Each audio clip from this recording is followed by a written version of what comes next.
By DJ Kanchan Raj Muzaffarpur. बाबा दुआरिया भीड़ होला भारी, बाबा दुआरिया भीड़ होला भारी, बम लोग दिखे चहुओर। ए सखी देव घर के मेला में, ए सखी बाबा धाम के मेला में बिला गईले राजा जी मोर।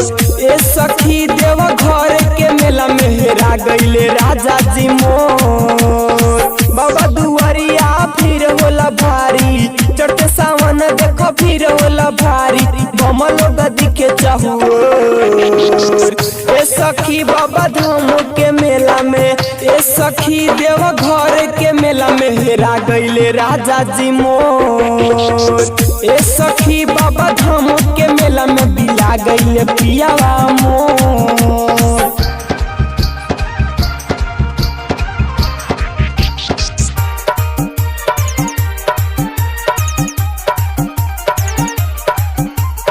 Mix by DJ Kanchan Raj Muzaffarpur.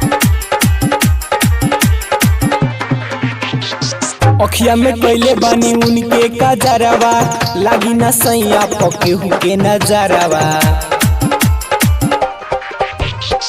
अखिया में कैले बानी उनके कजरवा, लागी न सैया पके हुके नजरवा। राती से जो होता नहीं मिलत नइखन, राती से जो होता नहीं मिलत नइखन, हो गइल देखया बभोर। ए सखी देव घर के मेला में, ए सखी देव घर के मेला में बिला गईले भोला जी मोर। ए सखी बाबा धाम के मेला में बिला गईले पियावा मोर।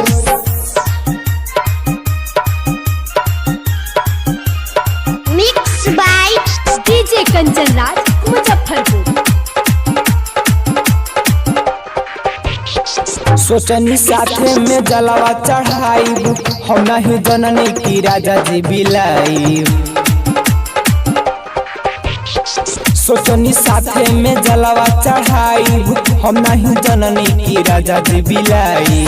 सोचल हमरो पूरा न भइल, सोचल हमरो पूरा न भइल, अखिया से बहतावे लोर।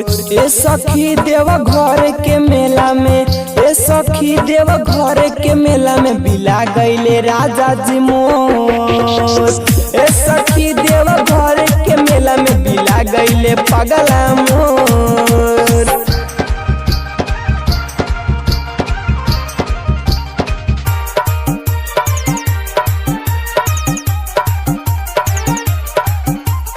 Mix by DJ Kanchan Raj Muzaffarpur.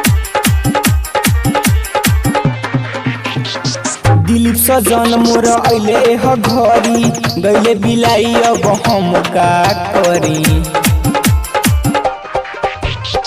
Sonu सजन मोर अइले ह घरी, गईले बिलाई अब हम का करी। प्रेम कुंदन लगे फोनवा लगाई, मोनू मंटू लगे फोनवा लगाई, स्विच ऑफ मोबाइल भइल मोर। ए सखी देव घर के मेला में, ए सखी बाबा धाम के मेला में बिला गईले राजा जी मोर।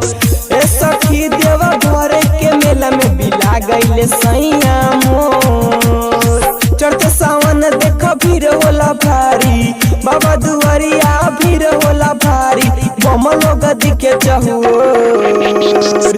ए सखी बाबा धाम के मेला में, ए सखी भोले बाबा के मेला में बिला गईले भोले जी मोर। ए सखी देव घर के मेला में बिला गईले पियावा मोर। ए सखी बाबा धाम के मेला में बिला गईले राजा